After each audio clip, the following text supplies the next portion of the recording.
Қайырлы күн, қымбатты көрермендер. Атамекен бизнес арнасының эфирінде сұхбат бағдарламасы. Сіздермен бірге мен Ернар Тайжан. Биылғы жылы президент жолдау біршама міндеттер жүктеп отыр. Оның ішінде сот жүйесіндегі өзгерістер біртөбе. Бұл туралы толығырақ тарқатып айту үшін бүгін біз студиямызға қонаққа соттармен өзара іс-қимыл кеңесінің мүшесін Айша Құрманғалиқызын шақырып отырмыз. Айша ханым, қош келдіңіз. Қайырлы күн. Көңіл-күйіңіз қалай? Өте жақсы. Жоғарыда атап өткенімде, енді президент жолдауын бәріміз білеміз. Оның ішінде жаңа сот жүйесіндегі өзгерістер әсіресе өзіңізге жақын. Енді бұл туралы өзіңіздің ойыңызды білгіміз келеді. Жалпы қай өзгерістерден бастау керек? Жалпы бүгінгі таңда қандай реформалар қажет? Жалпы негізгі реформа сот корпусын жасақтаудан бастау керек деп ойлаймыз. Өйткені судьялар бұл жаңағы қоғамдағы әділдікке, жұртшылықтың сенуінің, жалпы қоғамдағы тұрақтылықтың бірден бір кепіл деп ойлаймыз. Өйткені судьялар әділ болса, азаматтардың заңды құқықтары әділ қорғалады. Олардың мысалы жаңағы кез келген мәселедегі шешілмеген сұрақтары заң жүзінде шешіліп, олардың жалпы қоғамның болашағына деген, елдің сеніміне деген үміті жоғары болады. Ал бұл деген жалпы қоғамның тұрақтылығы үшін, ұлттың қауіпсіздігі үшін өте маңызды мәселе. Сондықтан да мемлекет басшысы әрбір жолдауында осы құқық реформасына, сот саласына үнемі маңыз беріп отырады. Осы жолғы жолдауының үлкен бір тармағы, жалпы басымдықтарының бірі осы сот саласын реформалауға арналды.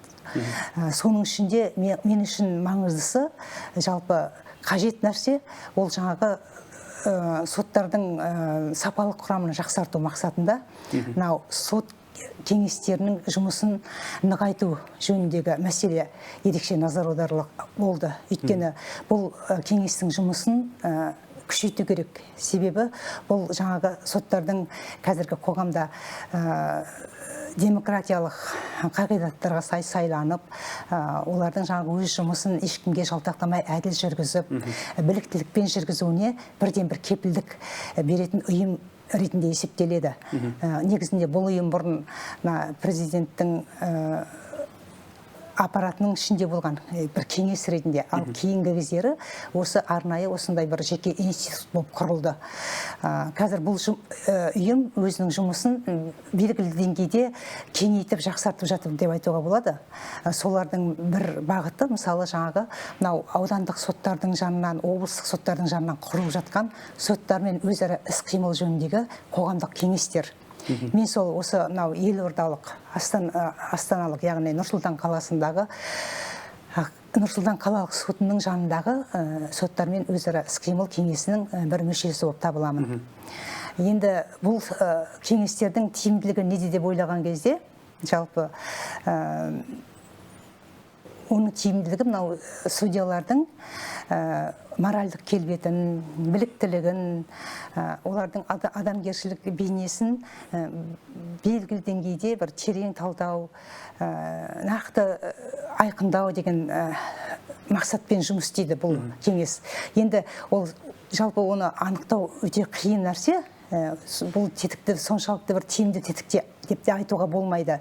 Өйткені бәрібір де біз ол судьяларды күнделікті көріп жүрмегендіктен, олармен жақын жұмыс істеп жүрмегендіктен, олардың біз шын мәніндегі азаматтық болмысын, кейпін анықтай алмаймыз да. Дегенмен де бұл институт жалпы осы саладағы ашықтық, жариялылық қағидаттарының жүзеге асуына белгілі деңгейде ықпал етеді деп ойлаймын. Азаматтық болмысын келбетін деп отырсыз ол жаңағыдай. Бұны халық айқындамай ма?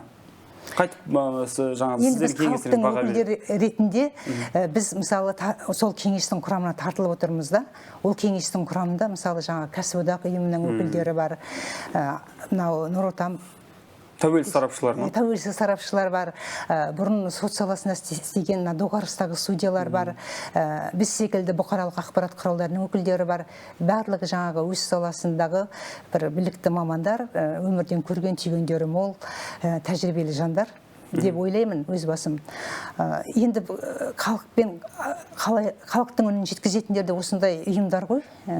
Бүгінгі таңда азаматтық қоғам, азаматтық институт деген сол халықтың... Сіздердің мақсаттарыңыз демек осы сот соның ішінде судьялардың беделін арттыру ғой, беделін арттыру емес, олардың жаңағы сот корпусының барынша жаңағы білікті, адамгершілік бейнесі, келбеті, моральдық жаңағы қағидаттарға сай келетін азаматтарды іріктеп тарту. Біз сол өзіміз жаңағы олармен тілдесу арқылы, жан-жақты пікірлесу арқылы олардың жаңағы белгілі деңгейде біліктілік деңгейін, жалпы адамгершілік көзқарасын, ұстанымын айқындауға тырысамыз. Қазір олармен аралас болғаннан кейін сіз қандай баға беретін едіңіз қазір біздің сот жүйесіндегі судьяларды?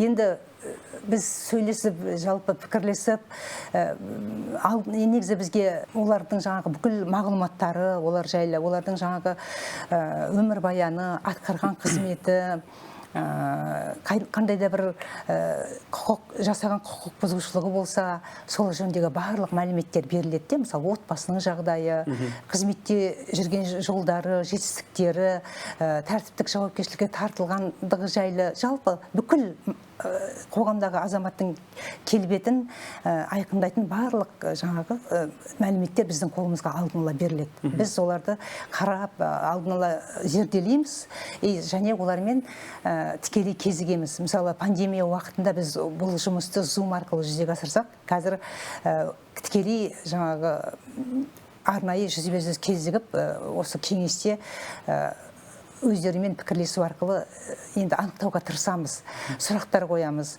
Енді байқауымша көбіне келетіндер жалпы сот саласында судьялар және осы заңгерлер, мысалы, әр жаңағы тар құқық дейді ғой, мысалы, салық саласында, экономика саласында жұмыс істеп жүрген заңгерлер. Негізі қазіргі сот саласында осы сондай білікті заңгерлерді тарту, сол арқылы оның құрамын жаңарту бағытында үлкен жұмыс мемлекет басшысы да айтты ғой. Жұмыс жүріп жатыр ғой. Сол тұрғыда қазір соңғы кезде осы уақытта үлкен жұмыс жүруде. Мысалы, Нұр-Сұлтан қалалық сот жанында осындай бірнеше кеңестердің отырысы өткізілді. Сонда жаңа заңгерлер бұрын сот саласында жұмыс істемеген, қазір әр салада жұмыс істеп жүрген, белгілі деңгейде жетістіктері бар, кәсіби біліктіліктері жоғары заңгерлер келіп осы жаңағы конкурстарға қатысуда. Біз оларға жаңағы өзіміздің ұсыныстарымызды береміз. Жаңағы тілдесу арқылы біз өз ұсыныстарымызды беріп жатырмыз. Ал менің өзім жалпы байқағаным, судьялардың көпшілігі енді біліктіліктері сай келген, жаңағы судьялық қызметке, үміткерлікке келіп жатқандардың, үміткер болып жатқандардың көпшілігінің біліктілік деңгейлері сай келгенімен, мысалы, жаңағы өтілі, қызмет өтілі сай келгенімен көпшілігі, мысалы, мемлекеттік тілді білмейді. 40-тан асқан, жасы 50-ге жақындап қалған, енді нағыз бірақ ол мемлекеттік қызмет қой, қалай орналасу? Соған мен де таң қаламын да, қалай осы уақытқа шейін мемлекеттік қызметке орналасып жүргенін, қалай жұмыс істеп жүргенін, мен аттестациялау ісі ше? Сол кездерде қалай өткеніне мен шынымды айтсам таң қалдым.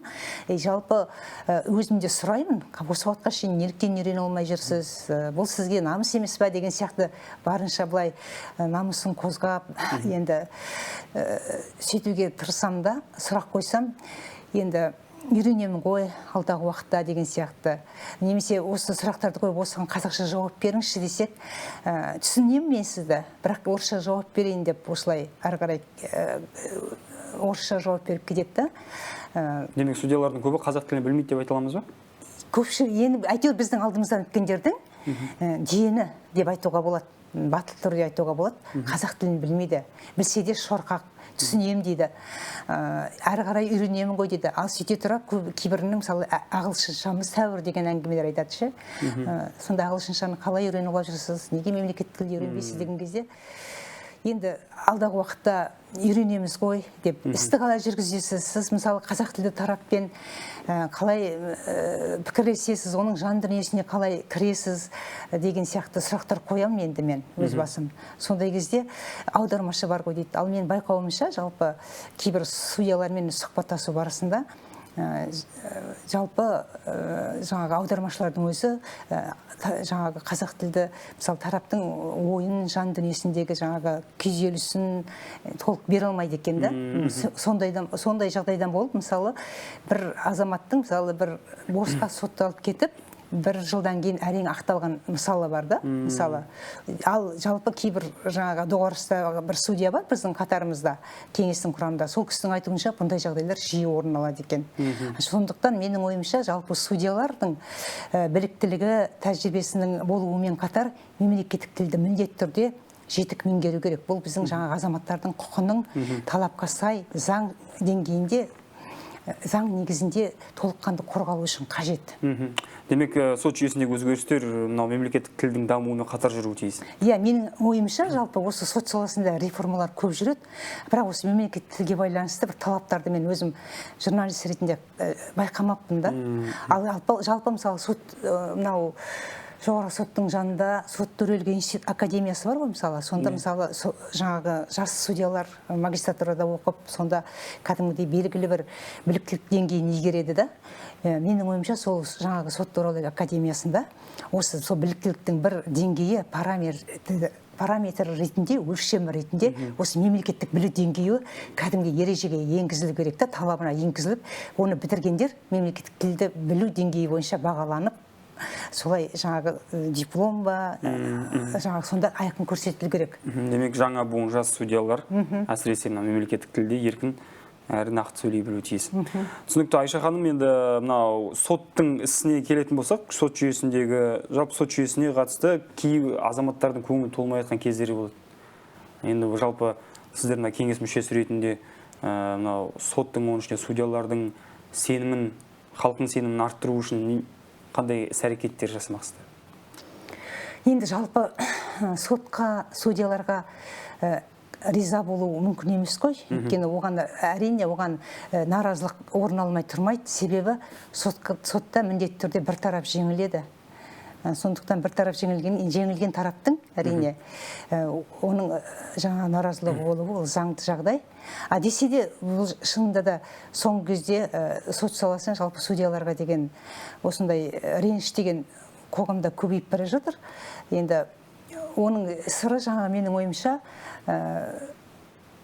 жаңағы біліктіліктерінің төмендігі, сонымен қатар жаңағы белгілі деңгейде тәуелсіздіктерінің шектелуі деген сияқты сондай факторлар әсер етеді деп ойлаймын. Ал енді осы жағдайды жою үшін жаңағы осындай кеңестер құрылып, олар барынша оларға көбірек құзырет берілу керек деп ойлаймын. Мысалы біз қаншама мысалы кейбір бірқатар мысалы жаңағы үміткерлерге мысалы қолдамадық, оларға теріс ұсыныс бердік та мысалы. Сондай ұсыныстарды мысалы жаңағы соттардың жаңа жалпы отырыстарында ескеріліп, соған сәйкес мысалы қорытындылар шығарылып отырса, біз сияқты мысалы қоғамдық кеңестер әшейін бір өткізу керек болған үшін ғана емес, кәдімгі шын мәнінде тиімді жұмыс істер еді. Жалпы осы сот кеңестерінің жұмысының құзыретін көтеру керек деп ойлаймын. Айша ханым, сұхбатымызды қорытындылай келе, әділетті Қазақстанды жиі естіген шығарсыз, әсіресе қазір соңғы тұста жаңа Қазақстанмен қатар жүрген ұғым. Өзіңіз әділетті Қазақстан дегенді қалай түсінесіз? Енді әділетті Қазақстан деген адамның жалпы құқығы қорғалған, жаңағы өзінің қабілеті, білімі, мүмкіндігіне сай жұмысын істей алатын, сол қабілеттерін аша алатын, өмір сапасы қалаған деңгейде өмір сапасына қол жеткізе алатын, балалары бақытты, аналары балалар үшін алаңдамайтын, барлық мәселеде адамдардың құқы заңды түрде қорғалатын, мемлекеттік тіліміз өз биігіне шыққан, осындай қоғамды әділетті қоғам деп айтамын. Рахмет, тұшымды пікіріңізге алғыс білдіреміз. Құрметті көрермендер, естеріңізге салайық, бүгінгі сұхбат бағдарламасы аясында біз сот жүйесіндегі реформалардың маңыздылығы мен негізгі тетіктері жайында сөз қозғадық. Бізбен бірге сұхбат бағдарламасында қонақта болған Айша Құрманғали, соттармен өзара іс-қимыл кеңесінің мүшесі. Рахмет, өзіңізге осы уақыт тауып сұхбат бергеніңізге. Сіздерге де рахмет. Біз сіздермен әзірге келесі эфирге дейін қоштасамыз. Амандықта, саулықта қайта жүздескенше.